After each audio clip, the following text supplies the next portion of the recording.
filled with empathy and filled with direction for the future. I really appreciate President Biden's leadership because he's giving us clear goals, being honest about the challenges we faced, but he's giving us a sense of direction that we didn't have last year so often, and now we're getting, and that's tremendously helpful. And obviously, the huge news that the president signed the stimulus, the single biggest shot in the arm for the American people since the New Deal.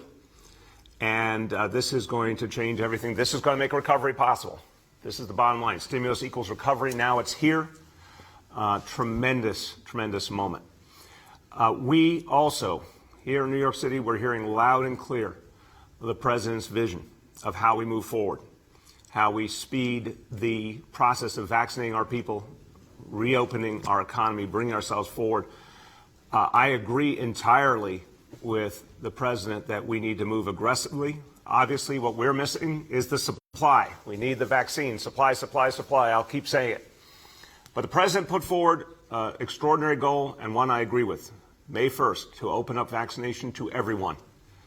I think that's exactly the right thing to do. That's going to help us to have the best approach to vaccination when all adults know that they are eligible. So we're ready to go, but we need the supply.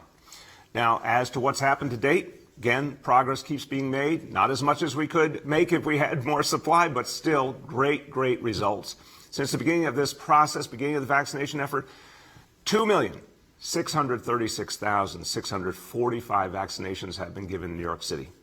We really look forward to that number jumping up a lot more when we get even bigger supply. Now, other news yesterday I'm not so happy about. The state of New York announced an end of the quarantine requirement for travelers as of April 1st. I don't know if that's the state's idea of an April Fool's joke, but it's absolutely the wrong thing to do. It's reckless. It doesn't help us with our recovery. Look, if you say someone is vaccinated, they can fly, they can visit, of course. But if someone's not vaccinated, what's so hard about following the same process that has been followed to date? This is what our healthcare leaders believe makes sense. Go through the normal testing process, and if you need to quarantine, you need to quarantine. That's what keeps us all safe. So I think that decision by the state is reckless. I think it should be reevaluated because we're making progress. Let's not undermine it, especially at a time when we're worried about the variants that are out there. Okay.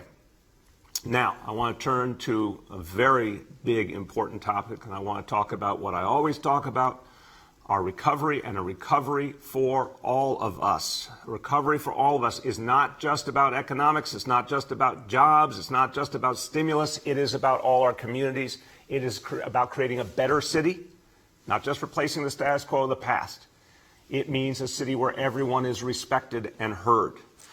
And when it comes to being heard, something remarkable has happened in these last months. And today you're going to hear from the authors of this remarkable effort. Over the last months in this city, nearly 100 meetings and public hearings have been held as part of our process to reform the NYPD, to reform the relationship between police and community. This is one of the most extraordinary efforts to hear all stakeholders and to hear the voices of the public that I've ever seen.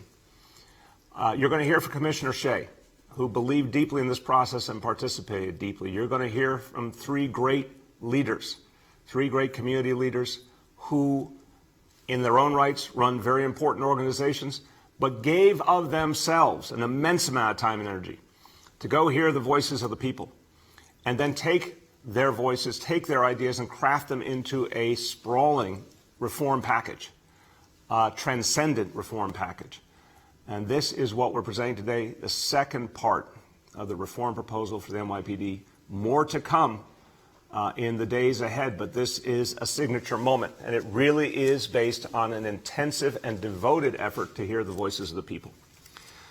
Part one of our report came out last week with 36 proposals for police reform. Part two, released today, has 28 more important proposals for making the NYPD more effective, more responsive, more sensitive to communities, for drawing communities and NYPD closer, for changing some things that haven't worked as well, and addressing the inequities of the past and laying a path forward. 5 key themes are at the core of this report. And the community leaders who played such an important role really focused on ensuring these 5 themes pervaded everything we did.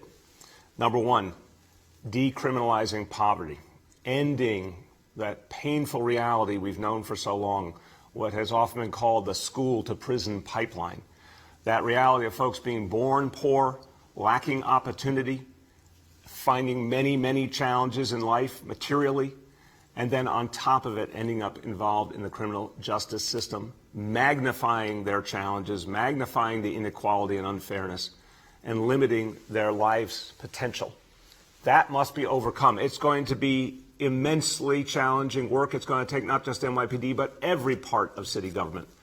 But we commit ourselves further to that work in this report. Number 2, recognition of historical and modern-day racialized policing in New York City. This gets to the heart of acknowledging history and being committed to overcoming what history has left us and recognizing the structural racism that still exists, systematically undoing it. Number 3, transparency and accountability to the people of New York City.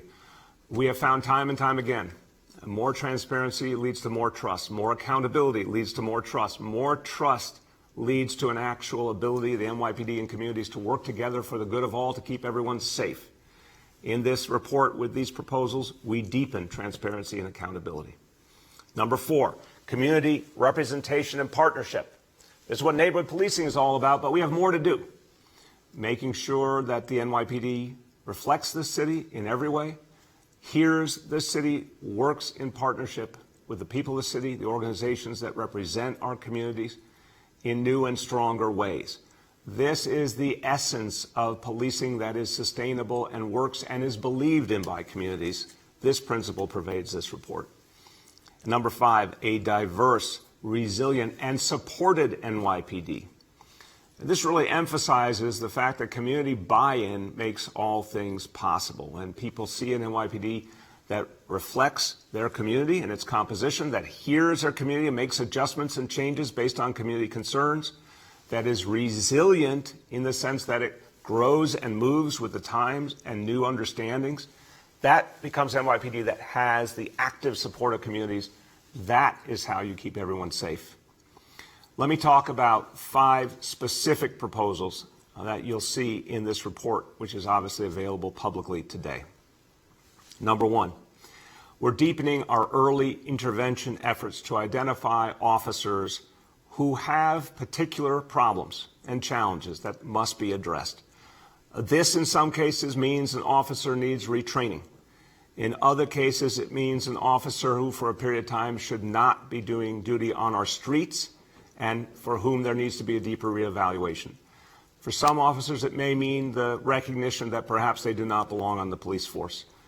This is not the majority of our officers by any stretch of the imagination. The vast majority of our officers do their job conscientiously and well. But as in every field, every profession, there are some people who either struggle or don't belong. Our early intervention efforts will be deepened to identify those who need extra help or need a different approach, and to make sure that their work is not in any way endangering the people of this city. Number 2, we're calling upon the state of New York to help us to address an outstanding problem. Look, again, let's go to the big picture. The big picture is the vast majority of our officers do their job well, and thank God there are very few instances in which an officer is found to have done something profoundly wrong that led to the death or lasting, serious, grievous injury of a New Yorker. But in those very few tragic cases, consequences are crucial. We're calling upon the state of New York to pass a law that allows, in those cases where there has been due process and an officer is found to have inappropriately acted, leading to the death or long, grievous injury of a New Yorker, that in those cases that officer would not have the ability to enjoy a pension. That we want to make sure the state joins us, and can only be achieved by state law. The state will join us in this effort and pass a law that would allow for the forfeiting of pensions in those instances. Number 3, the promotion process. The NYPD has been doing really extraordinary work in recent years to change the approach to promotion, to make sure the police leadership looks more and more like the people in New York City, to make sure that talented officers have opportunity, and officers that may have some problems or limitations are identified. But we want to formalize that process further. We want it to be more transparent. We want the public to understand it better. How the good work that officers do is weighed, their service record, their accomplishments, their engagement with the community, and the value they put as leaders on engaging communities and hearing and acting on community feedback, and of course, their full disciplinary record. All of these elements have to be considered. They are considered in the promotion process, but we want to do it more formally, more clearly, and transparently going forward. Number 4, important change that we're proposing today to further ensure that the NYPD looks like New York City, and in fact is made up more and more of residents of New York City. Look, today's NYPD is a very different police force than even 10 or 20 years ago. It is much more representative in its leadership ranks and among rank and file, but we need to go further. So currently, we provide a 5-point preference for New York City residents in the application process to become an NYPD officer. We will now double that to a 10-point preference. And this will greatly advantage New York City residents who want to serve this city on the NYPD. 5th, we're going to be forming a large effort, an intense effort, working with our new schools chancellor, Misha Ross Porter, and our task force on racial inclusion and equity. That's leaders of color in all city government agencies. This extraordinary group of leaders is going to work together on a major initiative to end the school-to-prison pipeline, to systematically review all elements of city policy, and this goes far beyond the NYPD, all elements of city policy that might be contributing to, wrongly contributing, inadvertently contributing to that reality, that pipeline, and also all of the available tools we have and that we can call upon the state and federal government to bring to bear to end the reality of that pipeline once and for all. This is very difficult work.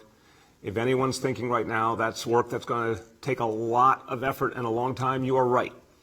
But we've got to begin now, because it must be undone, it must be changed, and we're committed to doing that. So that is an overview of some of the key principles in today's report and some of the proposals that I think are most important for New Yorkers to hear, and I think will make the biggest change in the way we police our city and bring police and community together.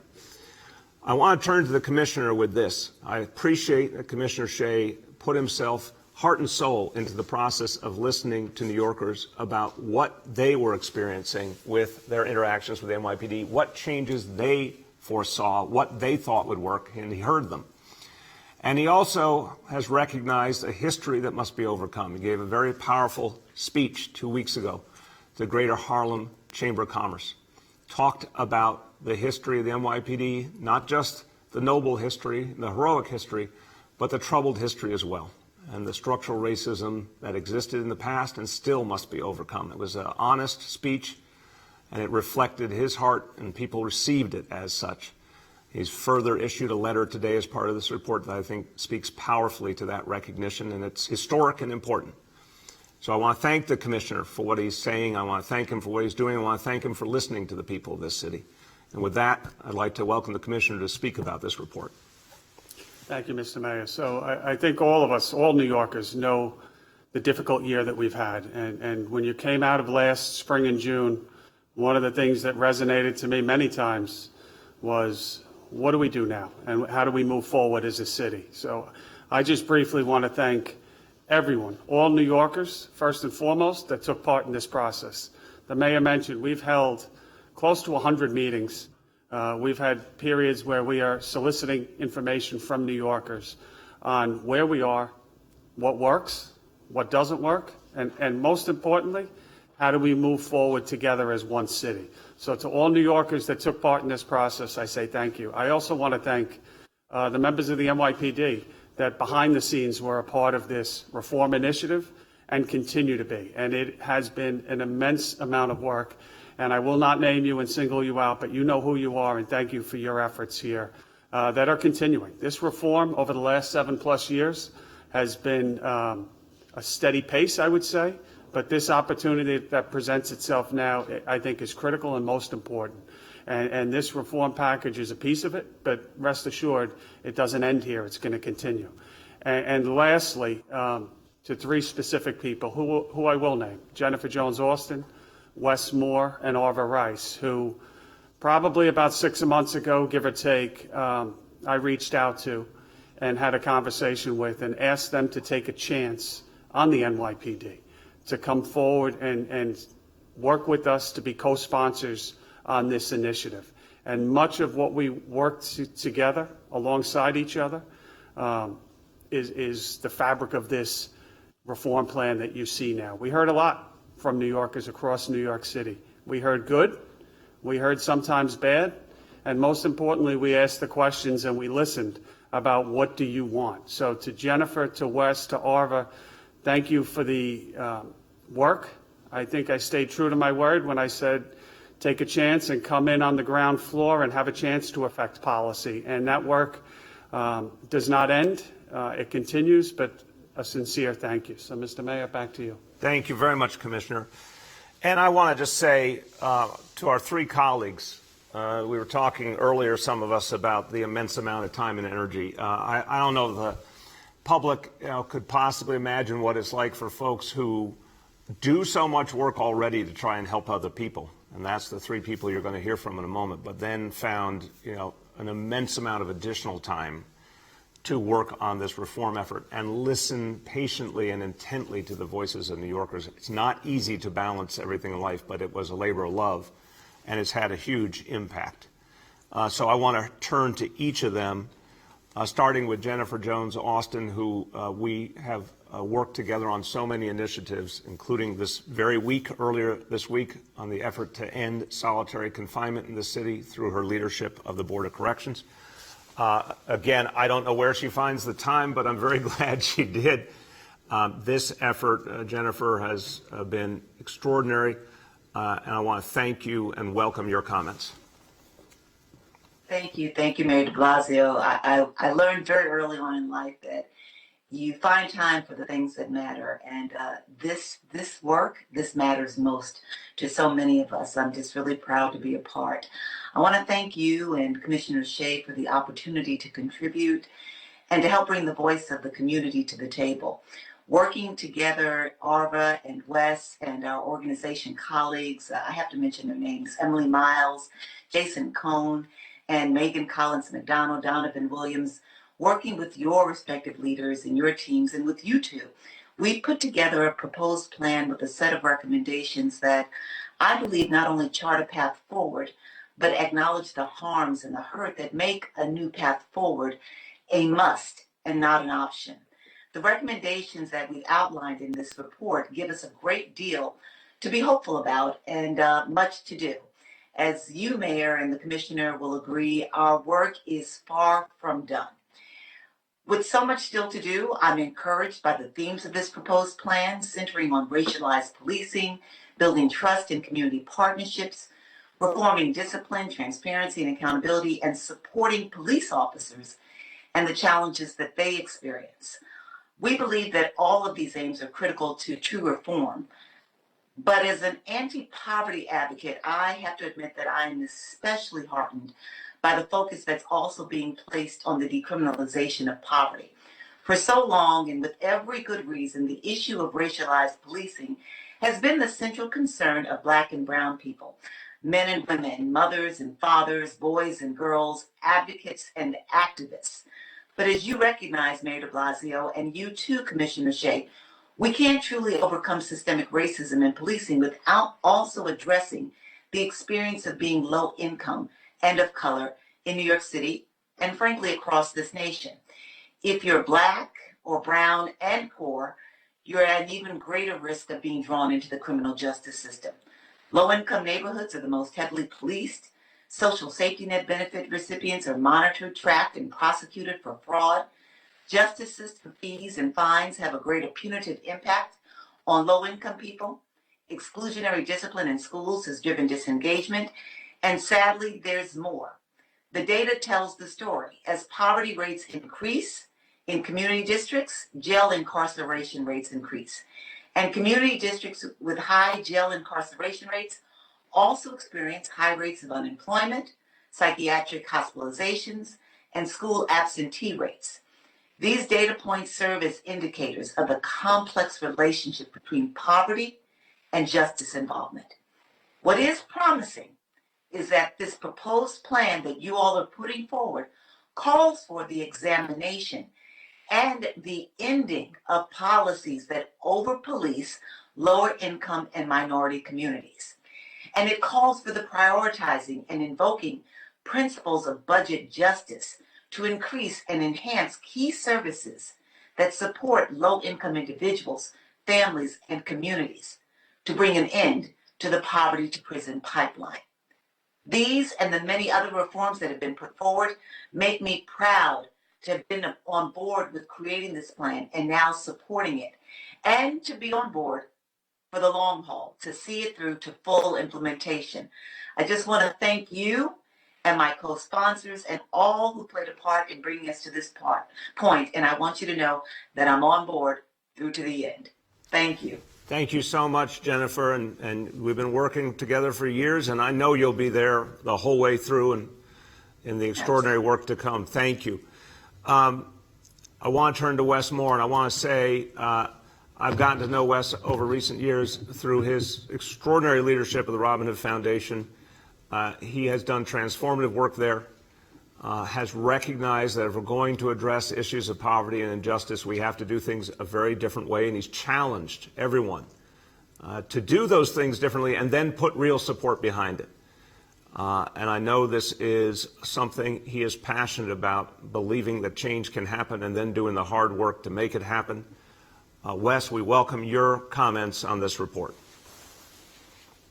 Mr. Mayor, thank you so much, and thank you for your push and for your leadership on this, and to you and to the police commissioner for the time, for the commitment to the process, and as you said, for doing the hard work of listening to the people of New York, no matter how hard some of these conversations have been, but then taking that and actually writing a plan that is both reflective and also aspirational. Going through this process with my co-sponsors, Jennifer and our team, has been an absolute joy. And I would also just want to give a special thank you to all the hundreds of community members who we have spent these months working with. All of you who gave your time to this process, who gave your faith to this process, and frankly, who gave your faith in us, that we would hope to be, represent your voice. You all are why we got involved, and we're grateful. And we know, as the mayor correctly stated, that this is not the end of the process, that there's still a lot of work to be done. But the movement that we have seen is important, and it should be acknowledged.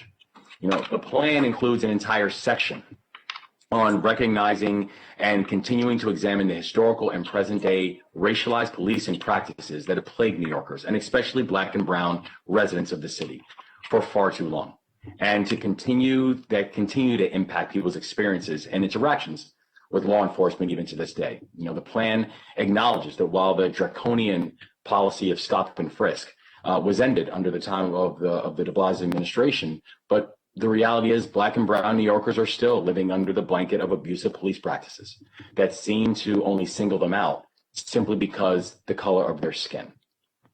And this matters. It matters both because of the short-term impacts on this basic assault on humanity, but it also matters because there are long-term impacts on economic prospects.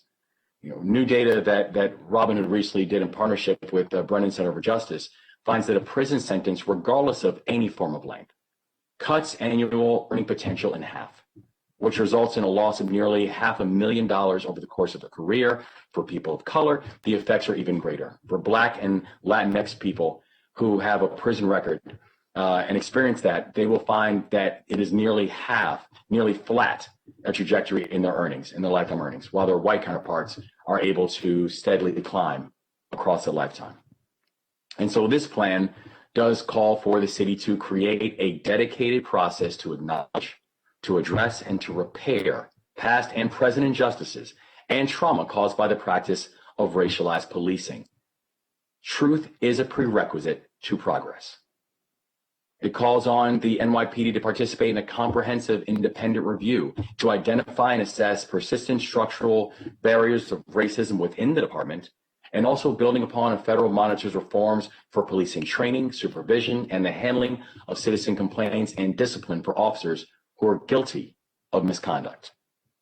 It stresses that this plan pushes and addresses the issue of removing school safety agents from the authority of the NYPD to the Department of Education with the goal of making our schools a supportive, safe place for children, rather than creating an environment where children, especially Black and brown children, are trapped into a pipeline that is a genuine poverty to prison and criminal justice pipeline. It requires NYPD supervisors to proactively monitor discretionary officer activity for indications of bias-based policing and take corrective actions and measurements for these offenses.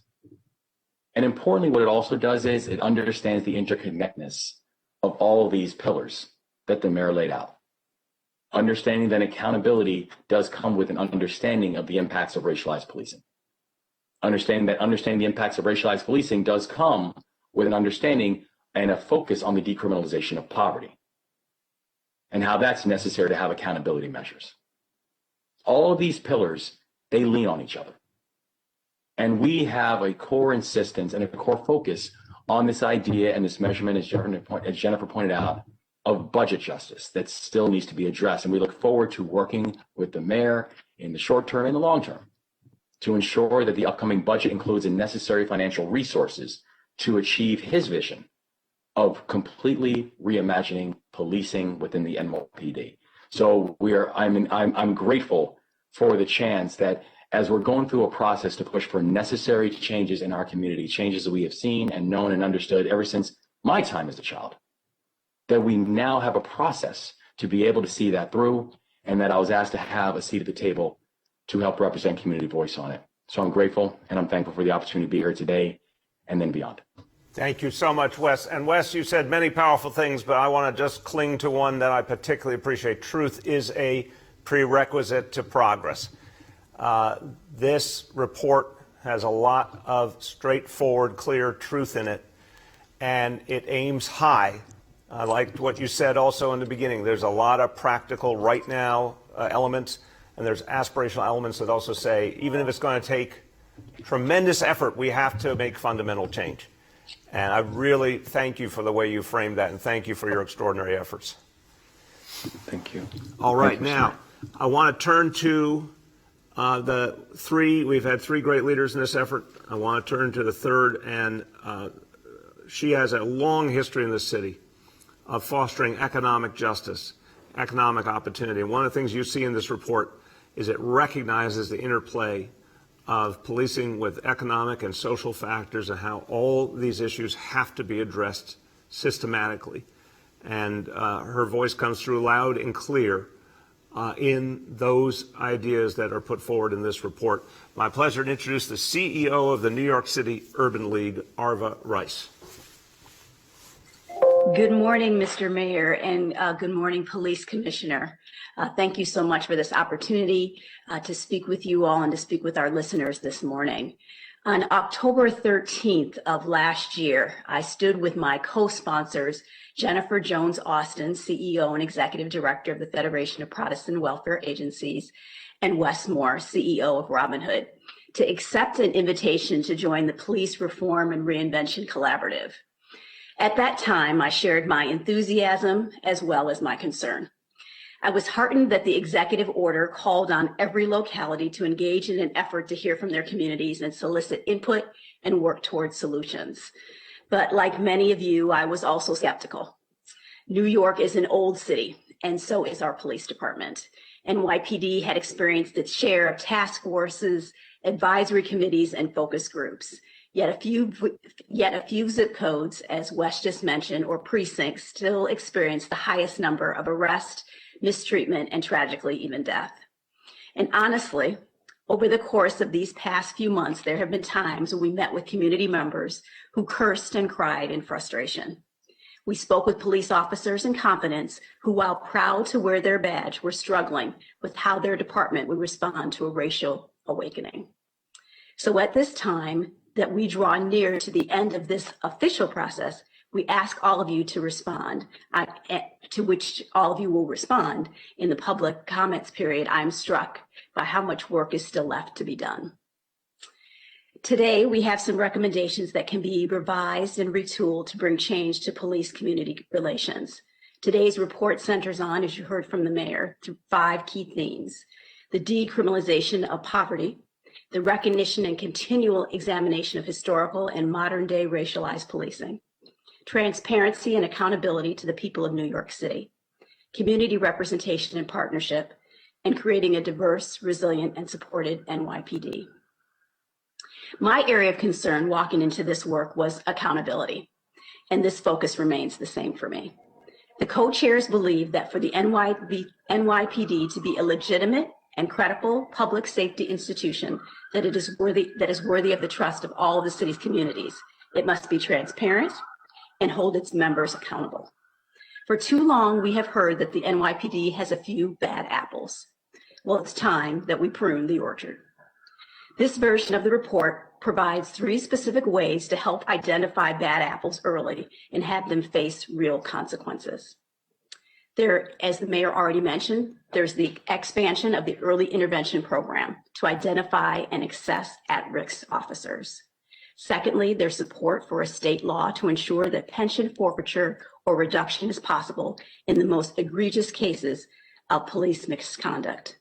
And lastly, there is an effort to create a citywide policy to strengthen transparency and accountability in the use of biometric technology or face recognition and fingerprinting. There is more to be done, and I look forward to continuing to converse, battle, teach, and learn from the mayor, the commissioner, my co-chairs, city council, and most importantly, advocates and the community. Thank you. Thank you so much, Arva. And Arva, I really appreciate, and I could tell in our discussions that you really listened with empathy to those voices, including, as you said, in some really painful conversations. But hearing people's pain and turning it into action and turning it into progress is noble work. So thank you so much for your contribution today and everything that will happen in the weeks and months ahead. Everyone, it's worth looking at this report.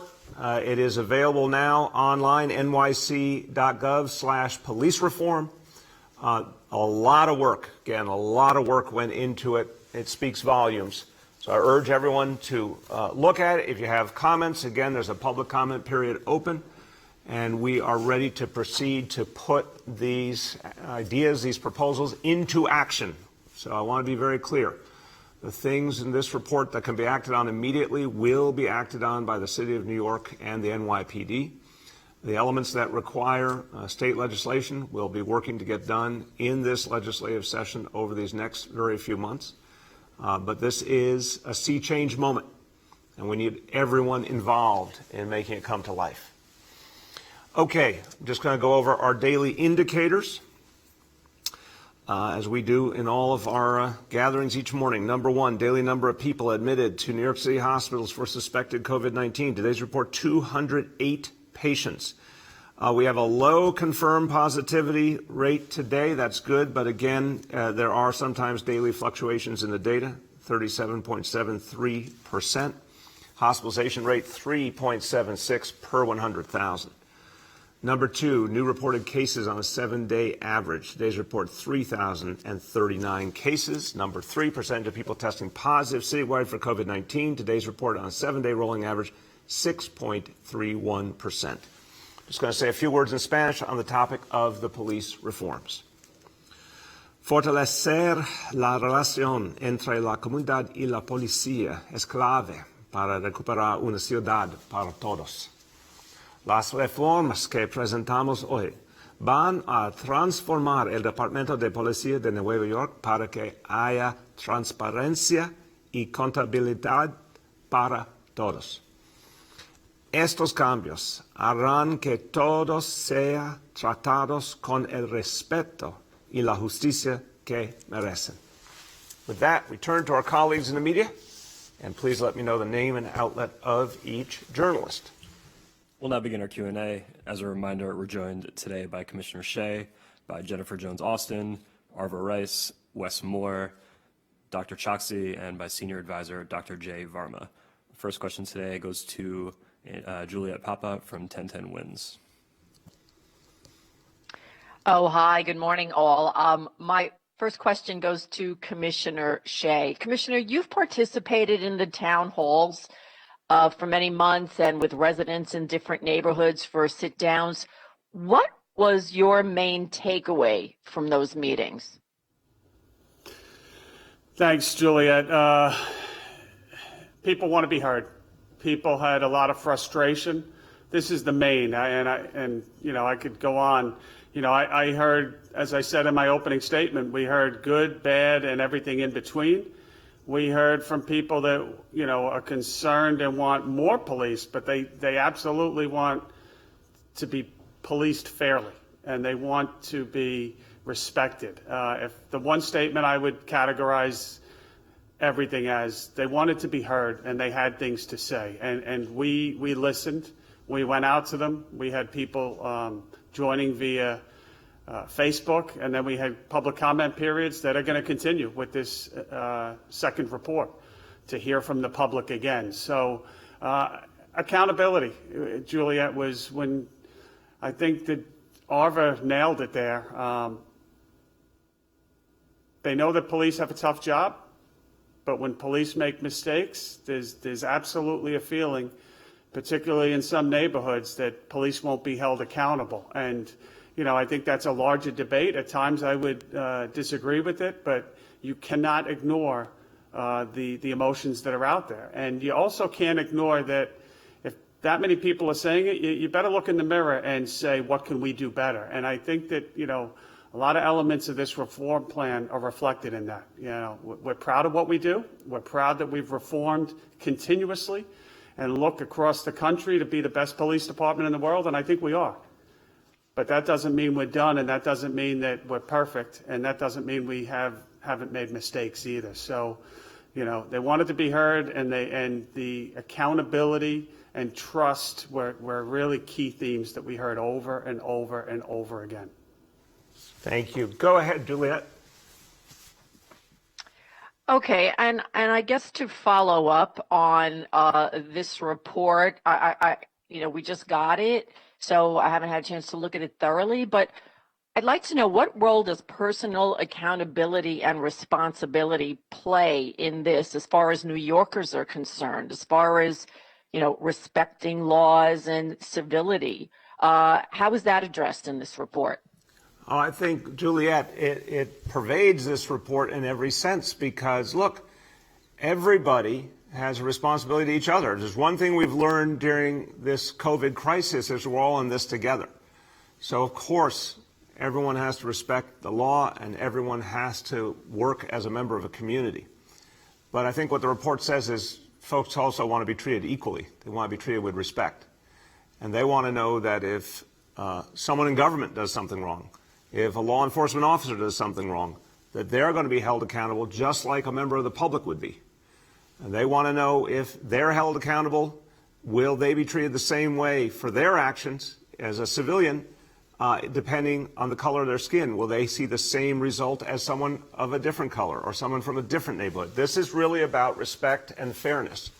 I think that is strong and clear throughout this report. Go ahead. The next is Andrew Siff from WNBC. Mr. Mayor, good morning. Good morning to everyone on the call. Mayor, within the last few minutes, several members of the New York congressional delegation, including Congressman Nadler, have called on the governor to resign. You have not used that word this week. Are you prepared to do so this morning? And if so, doesn't that deprive the governor of due process under the law? No, Andrew. The governor has been depriving the people of the truth. The governor and his team have been trying to cover up the truth. I mean, we've gotten report after report of purposeful efforts to cover up the facts that the public deserves. We saw it with the nursing homes. We saw it with the Tappan Zee Bridge. We're now seeing it with horrendous efforts by staffers to silence women who are trying to speak their truth. And do you think for a moment they were just making that up? I suspect they got an instruction to do so. So, look, Unfortunately, what we're seeing here is a pattern of cover-up and a pattern of lies. It is unacceptable. The governor must resign. He can no longer do the job. Go ahead, Andrew. Mayor, on the subject of vaccines, based on the president's instruction from last night that all American adults be eligible by May 1st, which seems to move the timeline up. You'll recall I asked about this earlier in the week. How do you make that happen in terms of supply versus eligibility, and could it even happen before May 1st? Look, when you asked, I think it was you, Andrew, asked the question, what our healthcare team and I responded was we thought that open eligibility would be May or June. So it's really, thankfully, not that different. I think May 1st is a great time to open it up. I think the president's right. It will make things on one level simpler because everyone will know they're eligible. And, of course, the state was holding us back from being able to vaccinate anyone at any site. That's been overcome now, thank God, but another example of why we need local control. But the bottom line here is if we have the supply, we keep moving forward. And if on May 1st we're able to vaccinate everyone, we'll make it work. We're ready to do that right now, but we need the supply. We cannot reach our potential if we don't get a hell of a lot more supply. Again, every week we're short about 150,000 to 200,000 doses. We need that addressed. We need the state to give us our fair share. We need the federal government and the manufacturers to speed the distribution. And then we can absolutely get the job done. The next is James Ford from Pix 11. Hey, good morning. Happy Friday. Happy Friday, James. How are you? Not bad. Thank you very much, Mr. Mayor. And hello to everyone on the call. You had called the governor's suspension of the quarantine order a possible April Fool's joke, if I got that right, that could be harmful to New York City residents and needs to be reconsidered. Will you just elaborate on why it could be harmful to the residents of the city and how you want it to be reconsidered? Or do you actually want it to be fully reversed, even though it seems like a done deal? I don't think anything in Albany is a done deal right now. I think a lot of things are changing rapidly in Albany, and anything could be reversed that was done wrong. I'm going to turn to Dr. Varma and Dr. Choksi. I mean, we were all surprised, in fact, shocked when we heard this. It makes no sense to relax such a fundamental standard when we're still fighting this war and we got the variants on top of that. So let me have the doctors do the talking. Dr. Varma. Sure. Thank you very much for the question. We feel really strongly that, we need every weapon on our side to fight back against the coronavirus. As we keep reporting, the virus is using evolution on its side to develop new variants, new ways to be more infectious. So we need all of the tools that we have available to us. And one of the tools that we know works is testing and tracing. And the reason these quarantine rules are beneficial to us is that they serve as a really critical reminder to people who are traveling to other places around the country, around the world, that they need to be tested before they get on a plane. They need to get tested after they get off that plane and are at home. And they need to stay isolated until they're confirmed that they haven't acquired COVID during that time. Throughout this epidemic, we've seen that travel-associated cases have represented anywhere from 5 to 10% of all of the cases that we see here in New York City. That may not seem like a lot, but as we know with this disease, even one case can lead to an outbreak and spread. So we need really everything on our side at this point as we continue in this sort of tense fight that we have right now with the virus. Thank you. Dr. Choksi. Yes, sir. Thank you. I will just add briefly that the reason that it's particularly important, to maintain travel quarantine, we just have to look around the world and around the country to see that cases, do continue to be a problem in other jurisdictions as well. There are major COVID-19 outbreaks occurring in parts of Europe, in parts of South America, and there are, greater proportions of certain variants seen in other parts of the United States as well as around the world as well. So this has been a critical tool in our fight, as Dr. Varma has mentioned. And now is just the time for us to be recommitting and redoubling our efforts when the idea that we could turn the corner on the pandemic is finally in our sight. Amen. Go ahead, James. Thanks very much. The state assembly speaker has now begun this process that could lead to Governor Cuomo's impeachment. Look, you've made it clear how you feel about the need for the governor to resign. How do you feel about possible impeachment, please? James, look, the governor should do the right thing and recognize that he just can't do the job any longer. He's lost the faith of his fellow leaders around the state, and I think he's increasingly losing the faith of the people. And unfortunately, this is because of his own actions and the actions that he directed his team to do. But if he tries to persist in the role, then the impeachment process, I believe, will resolve it that way. In the meantime, the work of government is going to keep going forward. You know, we're here every single day doing our work. The state legislature is doing its work very effectively on a host of issues. We're going to keep moving forward no matter what. But I think he should do something that's decent after these many, many indecent revelations and simply resign. The next is Emily from New York One. Good morning, Mayor de Blasio and Commissioner Shea. A question on the residency requirements or lack thereof for the NYPD. What precludes the city from requiring that all new hires be New York City residents now? So, Emily, that is a matter of state law. In addition to policy matters, remember, something like that has to be dealt with on a bigger level. We have to be clear about the fact that over the years, there's been more and more recognition that for working people, including so many of our public servants, it is very hard to afford this city. That's a fundamental challenge.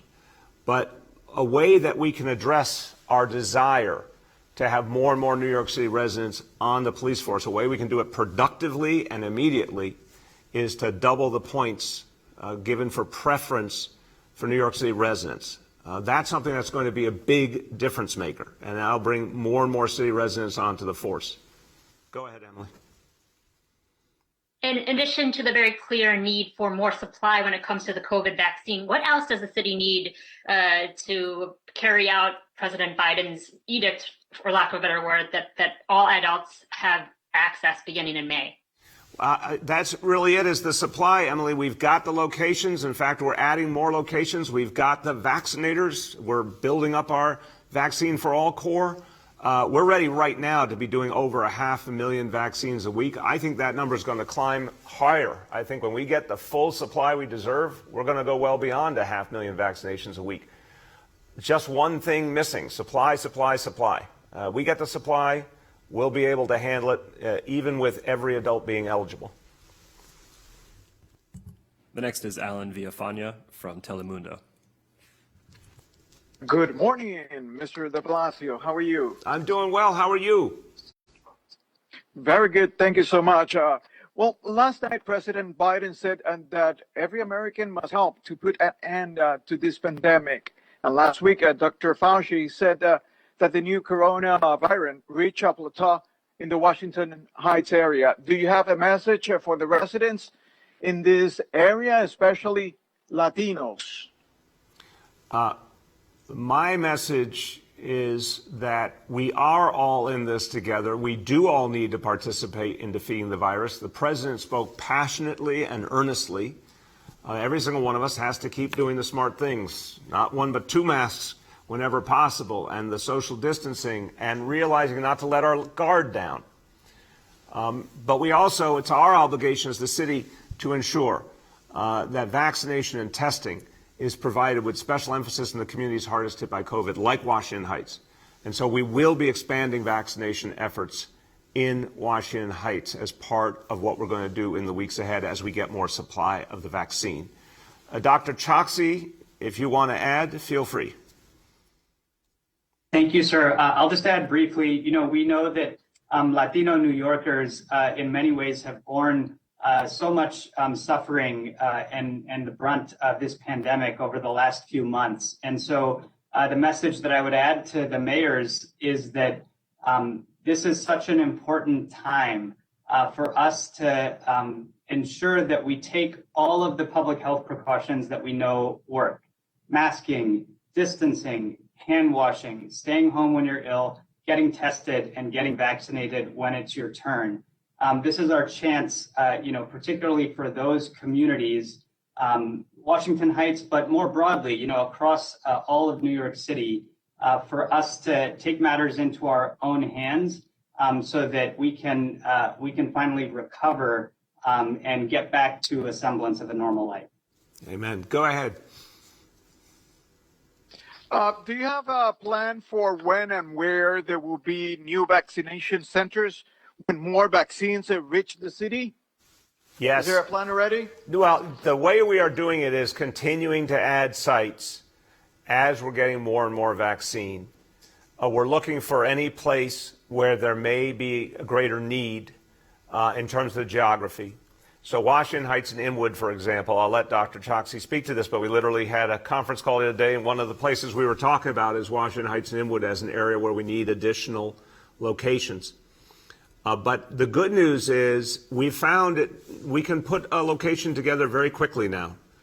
The Department of Health and Hospitals have gotten very expert at doing this. We have the staffing. We know how to do it. So when we see an area that needs more intensive vaccination effort, we will add additional locations as we get supply. Dr. Choksi, you want to speak to specifically Washington Heights and Inwood? Yes, sir. Thank you so much.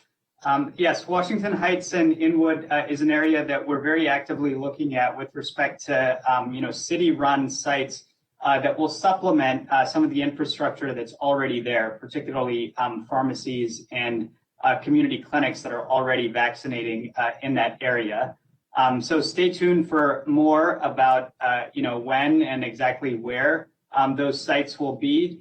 But it will be part of a broader strategy. Just in the last week, we've also opened up sites in Co-op City, in the Bronx, as well as in Bedford-Stuyvesant to serve the local populations there as well. We're going to continue doing more of this with respect to city sites, but also partnering with those community health centers, independent pharmacies, and the other places that we know people already trust in their neighborhoods. Thank you.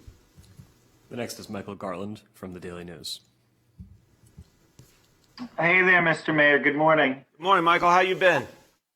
I'm doing all right. I wanted to ask you about questions about the police reform package you're talking about today. I was wondering if you could drill down a bit into what the report says about decriminalizing poverty. This is something we've known about for a long time, that, in poor neighborhoods, you have higher incarceration rates. So how do you change that?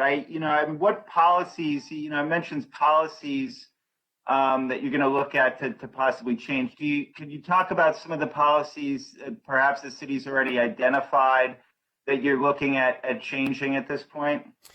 Yeah, I'll start. I'd like to bring Jennifer Jones-Austin and Arva Rice into this because they have committed so much of their life and work to this fundamental question. But Michael, what I'd say is this. Some of what we've been doing over these last 7 years is a foundation. If you get kids better education from their earliest years, like pre-K and 3K, that's part of breaking this cycle.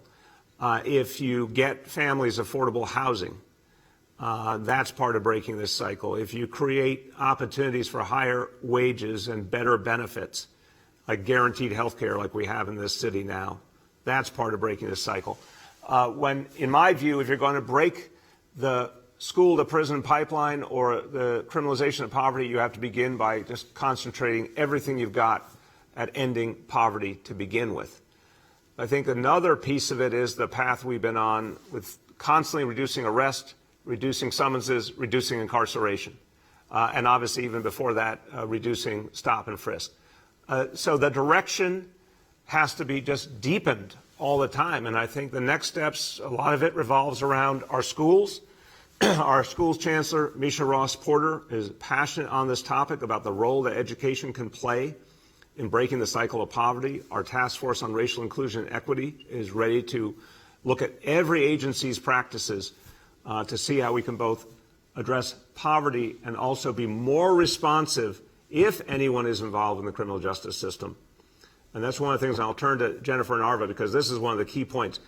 God forbid someone does have involvement with the criminal justice system. What happens next is often the game changer. We made a decision years ago that folks who are in our city jails should not just at the end of their time in jail, shouldn't just be sent out with no support. They should get, while in jail, training and education. We greatly expanded it compared to what the previous administration did. We added counseling and support for future planning for folks, what they're going to do after incarceration. And we added a transitional job element so that anyone who came out of incarceration had a job and was able to therefore advance themselves looking for their next permanent job.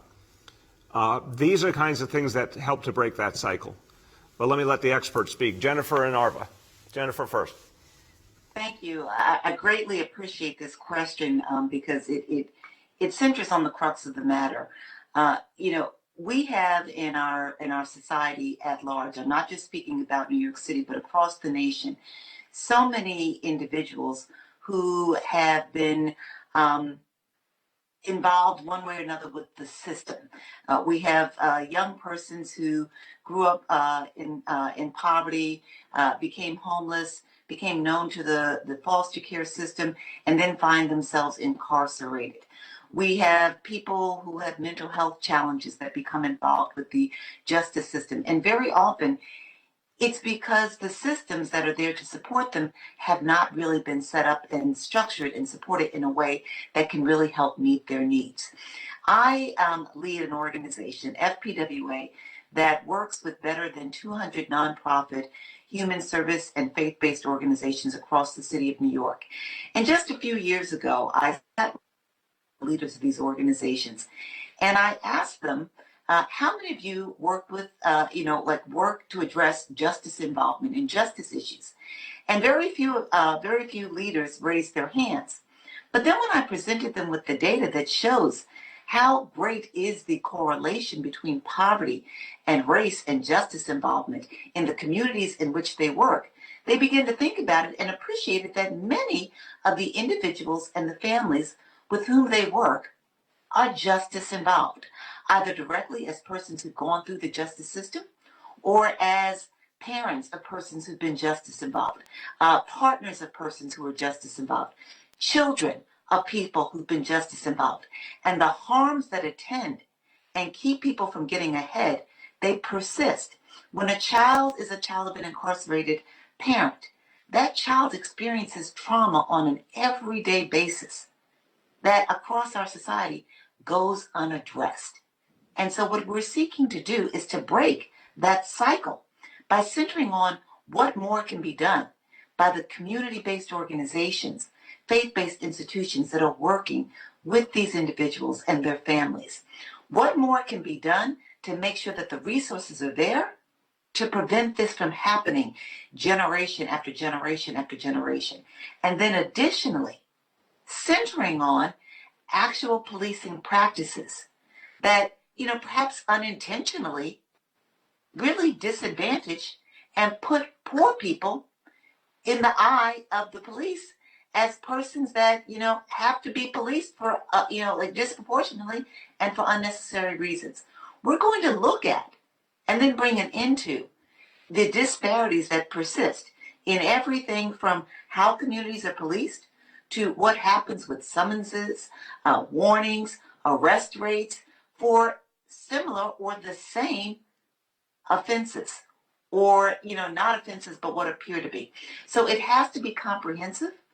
We've got to engage agency by agency and realize it's not honestly just a policing issue. To end this practice, we have to look as a city at all of the systems and how they bring about or perpetuate this cycle of criminalizing poverty. Thank you. Arva, would you like to add? Yes, Jennifer, my dear friend and colleague, has spoken to this issue wonderfully and well, as she always does. So I'm just going to add one brief statistic to the comments that she's made, and that is that in the New York Urban League State of Black New York report, which we recently released, one of the statistics that really sobered me was the fact that African Americans and Latinos make up 17% of the population of New York State, where we make up 92% of the population of our prison system. And so as long as we have those numbers, those stats that are in place, all the things that Jennifer just spoke about in terms of criminalizing our young people, we're not sitting in the basements of suburban houses doing whatever it is that we do. We're standing out on street corners. And as a result, we are constantly interacting with the police, and it leads to negative results. And so this work is so important in order that we stop criminalizing poverty and that we can change those statistics. Thank you very much. Go ahead, Michael. That's it. Thank you. Thank you. We have time for two more for today. The next is Caroline from Gothamist. Hi, thank you. Thank you so much. So first of all, I have a question related to police accountability. The NYPD disciplinary database that was released a few days ago has some serious gaps in it. It focuses mainly on cases in which an officer was found or pled guilty to department charges and excludes pending cases and charges brought before 2014, cases in which an officer wasn't disciplined. So I'm wondering, is the city going to fill in these gaps, and why is this information being left out? Caroline, absolutely more is coming. It's a big release. There are legalities, excuse me, that have to be followed in terms of, for example, redacting names of complainants. But the release is going to continue over the coming days. We want to keep going back farther in time. We're going to be releasing information about substantiated cases involving all active duty officers going back to the beginning of their service. So this is just the beginning of what will be a larger release. Go ahead. Thank you. I also was interested in the fact that, talking about these recommendations and the report that's coming out, you were saying that there's a focus on acknowledging mistakes of the past. I'm wondering if you're willing to right now acknowledge some of the mistakes that people have called attention to in policing protests for racial justice last spring and summer. There was an investigation into human rights violations in one of the protests. People have called out kettling and other tactics, the use of the SRG. We're about to go into another warm season. We're going to see a resurgence of protests. So I'm wondering if you can acknowledge the mistakes of the past and talk about how protest policing will be different this summer. Oh, absolutely, Caroline. It's going to be very different. I spoke very personally about the mistakes made, and I took responsibility for my role as leader needing to do better. I think the Department of Investigation report was very fair and identified a series of areas where I have to do better, the department has to do better, and we are doing that right now. We've been implementing those recommendations aggressively. We agree with them. Kettling, for example, is something that never should have happened, never should happen again, period. And we've been very clear over the last few months that that is not an acceptable approach. It will not happen in the future. So I think we learned some very powerful and painful lessons from last year, and I think the work will be very different. Policing will be very different. You're seeing it already in demonstrations around the city. We have a real focus on our community affairs officers being the focal point of how NYPD handles protests. Much more limited role, if any role, for SRG. And I think the work of reform that has been going on since last summer, at the local level, at the state level, at the national level, is being felt. And people see a response to the many, many strong, peaceful protests out there calling for change. They see an honest response, and today's report is that exactly that, is part of that honest response. And I think people recognize when their government is listening and acting. And it does change, the way folks approach things if they feel they're being heard. Go ahead. Last question for today goes to Henry from Bloomberg. Mr. Mayor, how are you doing? It's Friday. Morning. It's Friday morning. Happy Friday, Henry. It's been a very long week, but here in New York City, we keep moving forward. My friend, how you doing? I'm doing good. It's weekend, watch a little baseball. You can't get better than that. Amen. But let me ask you a couple of difficult questions, if you will. It's not going to come as any surprise to you, but we have a story out about the inequities in delivering vaccine. If you're on the Upper East Side, you got a great chance. If you're in Harlem, not so much. This you know.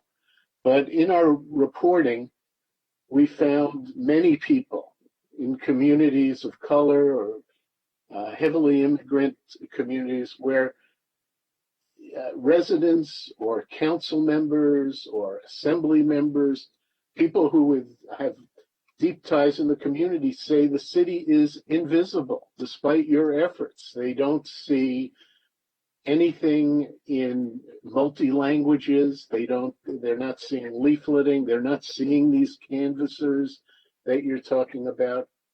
And they all point to this invisibility as part of the problem in getting more participation in these neighborhoods. What do you say to that? I always listen, Henry. I'll say something. I'll turn to Dr. Choksi as well. I always listen to critiques, and if people say we're not seeing enough outreach, then we have to do more outreach. I'm not even going to contest. I'm not going to tell someone that they saw, they saw something they didn't see, right? But I would say to you, the numbers are speaking for themselves. Over 2.6 million vaccinations as of today. The fact is we do see steady progress in reducing inequity. We are seeing that all over the city. The places where we are setting up additional sites, focusing on communities of color and immigrant communities, those appointments are being filled nonstop. There's no lack of people who want the appointments. They're filling up, and it's creating more equity. Certainly, the door-to-door efforts have helped immensely.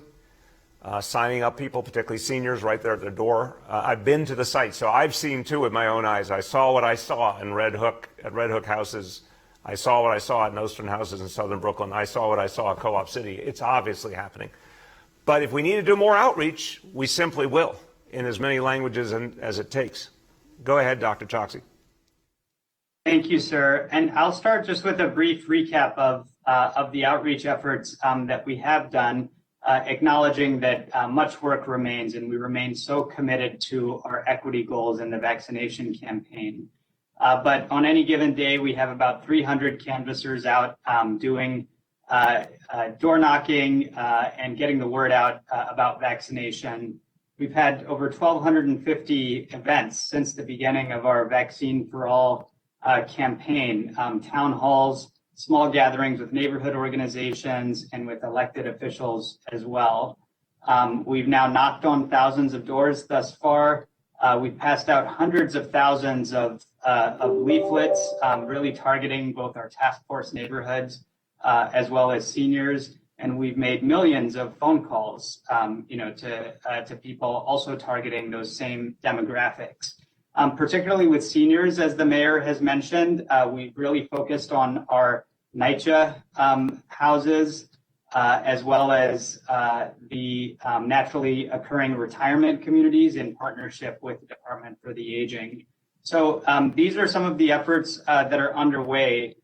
We aim for this to continue to grow, particularly as supply increases, because we want to reach into every corner, every neighborhood, because we believe so urgently that getting people vaccinated will save lives. Amen. Go ahead, Henry. I don't want to dwell on this too much, but the numbers do speak for themselves. You've got a 41% rate of participation on the Upper East Side. It's about 11% in Central Harlem.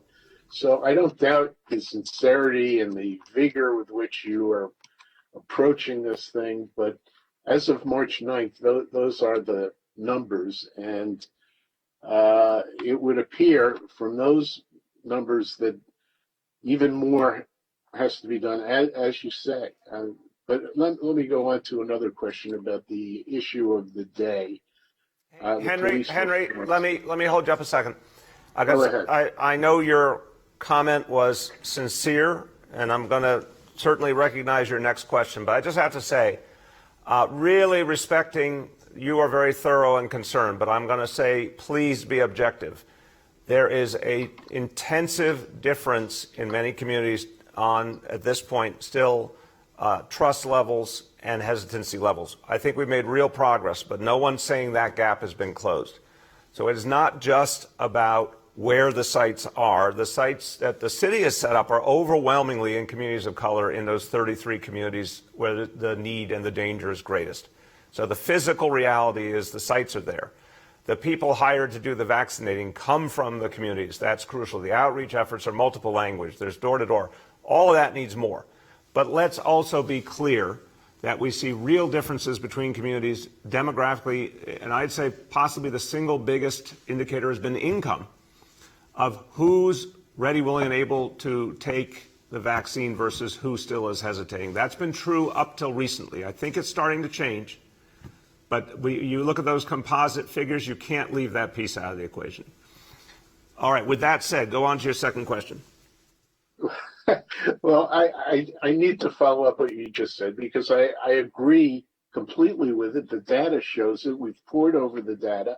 If you have a car, if you've got more income, more mobility, all of those things are true. Yet, I don't think it's fair to these people, these immigrants and these poor people or minority people, to say it's all about distrust and confusion or Henry, move to your next question, because I did not say confusion. It's people's choices. It's choices, brother. People are making choices, and respect the fact that some people are ready and some are not. And our job is to educate and make the vaccine available, and that's what we're doing. But look, what we 100% agree on is a hell of a lot more to do, and the thing that will help us the most is supply, honestly. So we can create a lot more momentum. I need to push back in this respect, which is that a lot of these people in the community, when they hear you talk this way, they think that what you're blaming them for not participating, and they're saying, no, there are institutional or structural problems with the delivery of this vaccine and the outreach that's not reaching these people, that it's not just hesitation. Okay. Henry, in the interest of time, I know you have another question. I have immense respect for the communities we're serving. And this is why we are doing a huge outreach effort in multiple languages, why we're putting the vaccination centers where we are. And people are making their own choices. And we have to keep doing better, and we will. Absolute and total respect. And no, I'm not in the least suggesting there's something wrong with someone who is hesitant. We're going to overcome it, but we need the supply to do it. Go ahead, Henry. Ask your second. The second question is really, it's about these plans for the police and the findings of this report. And really, one of the things that got you elected in the first place and that set you apart from the other candidates in 2013 is that you recognized these problems in the police department in 2013. And now it's 2021. And believe me, I realize the difficulty and the complexity of dealing with these problems. But it's now 2021. And what in this report really is new or couldn't have been written in 2013, or particularly after Mr. Garner died in 2014? Look, the bottom line is there are a host of changes that come from everything that we all have learned as a city over these last 7 years. If you said, go back over decades and say there's unfairness and disparity, absolutely right. That's what I talked about when I talked about A Tale of Two Cities. But what we've learned over time is the depth of it. What we've learned over time is the ways that we have to address it, some of which we didn't understand as well. I certainly didn't understand as well. And it's important that by bringing in the voices of community, by bringing in the voices of folks who have devoted their lives to fighting poverty and injustice, more and more solutions have become clear. And I would say, I would say both from what I've tried to do with our administration here at City Hall, also what Commissioner Shea and his predecessors have tried to do. You know, there was a through line here from ending stop and frisk, instituting neighborhood policing, retraining the entire police force in de-escalation, then implicit bias training, body cameras on all our officers, reducing arrests, reducing summons, reducing incarceration. There's been a very clear through line. But we also learned how much more we had to do. So I think these new plans are going to create a lot more transparency. They're going to ensure that if, God forbid, there is something that goes wrong, the consequences are clear. They're going to ensure that both if an officer has a problem, it's addressed, but also officers who do engage communities energetically and effectively are seen and rewarded in terms of promotion. The fact that we're going to have another tool now to increase the number of New York City residents in the police force, which is good for all of us. The fact that we're going at the issue of poverty and decriminalization of poverty head on. This has been something we've learned year by year, that we have to go deeper and deeper to the root causes, and we have to be blunt and honest about the history of structural racism, and by putting it out there, start to change it. So there's a lot of powerful material in this report, and I'll end on that, everyone. Please take a look at this. It's an extraordinary work. Go to nyc.gov/police reform and recognize this. It's a transformative moment. We don't get these every day in history. It's a time where people are asking the right questions and are open to entirely different solutions. We need to fully engage this moment. We can do extraordinary things. We are the generation that gets to make these changes and these reforms, and this report shows so much that will really, really help to improve the relationship between police and community, help to create justice, help to make us all safer.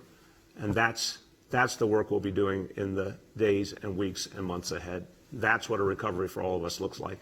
Thank you, everyone.